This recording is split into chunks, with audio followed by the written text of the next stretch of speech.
Hello दोस्तों, मैं doctor pharmacist CN Gajbhiye स्वागत करता हूं मेरे इस चैनल CN गजभिये में। आज हम बात करेंगे दोस्तों, हमारी NMC की एक ऑर्गेनाइजेशन है जो कि गवर्नमेंट ऑर्गेनाइजेशन है, जिसे हम नेशनल मेडिकल कमीशन भी बोलते हैं। इन्होंने 2 अगस्त 2023 में न्यू रूल्स लाया है हमारे डॉक्टर्स के लिए। वो रूल्स क्या है आज हम डिटेल में जानेंगे। आज के बाद कोई भी डॉक्टर्स जो है दोस्तों, कोई भी MBBS डॉक्टर हो या फिर BMS डॉक्टर हो या फिर BHMS डॉक्टर हो, VUMS डॉक्टर हो या फिर चाहे वह BDS मतलब दांतों का डॉक्टर क्यों ना हो, या फिर कोई भी रजिस्टर्ड डॉक्टर या फिर मेडिसिनल प्रैक्टिशनर क्यों ना हो, हमारे या आपके पर्चे में जेनरिक दवा ही लिखेंगे। अगर जेनरिक दवा नहीं लिखा तो उनका जो लाइसेंस है कुछ समय के लिए रद्द किया जा सकता है। तो जेनरिक दवाइयाँ ही 2 अगस्त 2023 के बाद से हमारी NMC ऑर्गेनाइजेशन ने रूल लगा दिया है। ठीक है दोस्तों, सारे डॉक्टर्स के ऊपर रूल्स लगा दिए हैं कि वो अब से जेनरिक दवाइयाँ ही लिखेंगे। अब से अपने पर्चे में कोई भी ब्रांडेड दवाइयाँ नहीं लिखेंगे। तो चलिए हम सबसे पहले जेनरिक वर्सेस ब्रांडेड मेडिसिन में फ़र्क समझ लेते हैं, या फिर जेनरिक और पेटेंट मेडिसिन क्या होती है उसके बारे में समझ लेते हैं। तो दोस्तों, जेनरिक दवा क्या है इसके बारे में एग्जाम्पल के साथ बताऊंगा।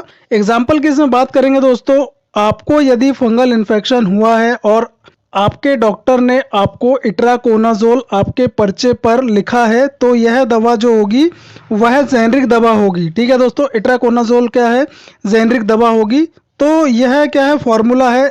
यदि इट्राकोनाजोल लिखा है तो यह जेनरिक दवा होगी, तो यह दवाई जेनरिक में काउंट होगी। तो वह जेनरिक दवाइयाँ जब कहलाएगी जब उसमें किसी भी प्रकार का ब्रांड नेम नहीं होगा। ठीक है दोस्तों, जैसे कि हमारे जन औषधि केंद्र में सारी जो दवाइयाँ मिलती हैं वो सारी बिना ब्रांड की होती है, उसमें सिर्फ फार्मूला लिखा होता है। कुछ ब्रांडेड मेडिसिन भी होती हैं जन औषधि केंद्र में, लेकिन सारी की सारी जो जेनरिक दवाइयाँ ही होती है उसमें। तो जेनरिक दवाइयों में सिर्फ और सिर्फ मेन दवाई का नाम लिखा होता है। ठीक है दोस्तों, जेनरिक नेम हम उसे कहते हैं जिसमें दवा का नाम ही उसका जेनरिक नाम होता है। अब बात करते हैं दोस्तों, पेटेंट या फिर ब्रांड नेम क्या होता है, ब्रांडेड दवा क्या होती है। तो एग्जांपल में समझेंगे दोस्तों, डॉक्टर ने आपको लिखा है इट्राकोनाजोल, उसके नीचे आप देख सकते हो इसमें लिखा है ब्रांड नेम ITMAC। तो यह क्या है दोस्तों? ब्रांडेड या पेटेंट दवाई कहलाएगी। ठीक है दोस्तों, इट्राकोनाजोल ऊपर लिखा है और ITMAC क्या लिखा है? इसका ब्रांड का नेम है, तो यह ब्रांडेड दवाइयाँ कहलाएगी। इसमें क्या लिखा है दोस्तों? ITMAC। तो यह क्या होगी? ब्रांडेड या फिर पेटेंट दवाई कहलाएगी, जो कि बहुत ही ज़्यादा महंगी दवाइयाँ होती है, जेनरिक मेडिसिन के मुकाबले काफ़ी महंगी होती है। तो अब आपको समझ आ ही गया होगा।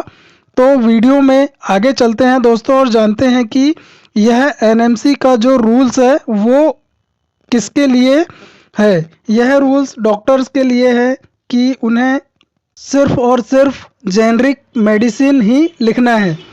तो चलिए दोस्तों, हम जानते हैं एक पेशेंट की नज़र से, एक मरीज की नज़रिए से कि पेशेंट को क्या बेनिफिट है इस रूल से। तो एग्जाम्पल में समझते हैं दोस्तों। मान लो कि पेशेंट को फंगल इन्फेक्शन हुआ है, डॉक्टर ने उसके पर्चे में इट्राकोनाजोल जेनरिक नेम लिखा है।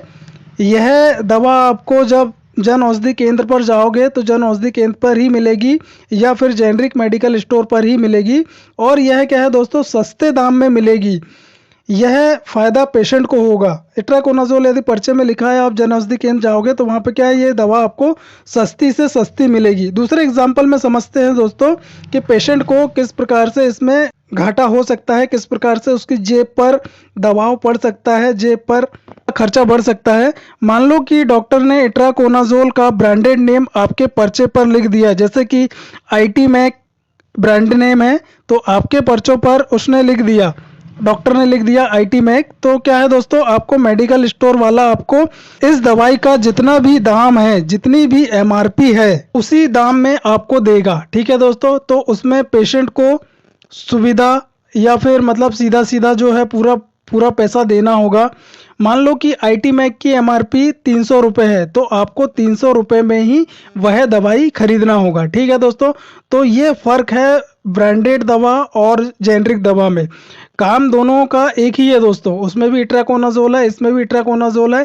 फ़र्क इतना है कि ये एक ब्रांड दवा है जो डॉक्टर ने लिखा है, IT मैक ये एक ब्रांड है, और जेनरिक जो है एक ब्रांड नहीं है, वो फॉर्मूला है, जेनरिक है। ठीक है दोस्तों, काम दोनों का सेम है, वो भी खुजली में काम आती है, ये भी खुजली में काम आती है। फ़र्क इतना है कि ये ब्रांडेड है, वो जेनरिक है। यदि इसी दवा को आप इट्राकोनाजोल को आप क्या है दोस्तों, जन औषधि केंद्र जो होती है, मेडिसिन की दुकान होती है जन औषधि केंद्र, वहाँ से खरीदोगे तो यह आपको जो है दोस्तों 300 की जगह यह है 50 रुपये में पूरे का पूरा पत्ता मिल जाएगा आपको। ठीक है दोस्तों, इसी कारण गवर्नमेंट कह रही है कि डॉक्टर सिर्फ जेनरिक दवाइयाँ ही लिखे, इसीलिए डॉक्टर्स के लिए यह नया रूल्स, नया नियम और रेगुलेशन आया है। ठीक है दोस्तों, तो अब देखना होगा दोस्तों कि डॉक्टर्स इस रूल्स का कितना फॉलो करते हैं, कितना पालन करते हैं। ठीक है दोस्तों, यह रूल यदि सभी डॉक्टर फॉलो करें तो बहुत से मरीजों को पैसों की प्रॉब्लम, दवाइयों के खर्चे से राहत मिलेगी। डॉक्टर क्या है, डॉक्टर पर्चे पे लिख देता है तो वो दवाई अपन को लेना ही पड़ता है। क्यों? क्योंकि वह दवाई जो है डॉक्टर ने लिखा है, तो चाहे वह 1000 रुपये की क्यों ना आए, 2000 की क्यों ना आए, उसको लेना ही पड़ेगा। ठीक है दोस्तों, वही फॉर्मूला, वही सेम फार्मूला दूसरी कंपनी की या फिर जेनरिक दवा जो होती है वो कम से कम में मिल जाती है दोस्तों, तो ये नॉलेज नहीं होता है। इसी कारण ब्रांडेड दवाइयाँ और जेनरिक दवाइयों में कुछ लोग इसमें अंतर नहीं समझ पाते हैं, और जो थोड़ा बहुत भी दवाइयों की नॉलेज रखता है वो आसानी से समझ जाता है। ठीक है दोस्तों, तो उम्मीद करता हूं दोस्तों कि मेरे द्वारा दी गई जानकारी आपको अच्छी लगी होगी, मेरा वीडियो आपको अच्छा लगा होगा।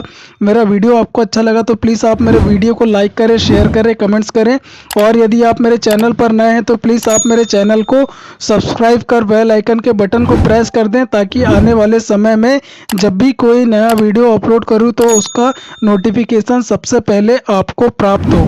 थैंक यू दोस्तों।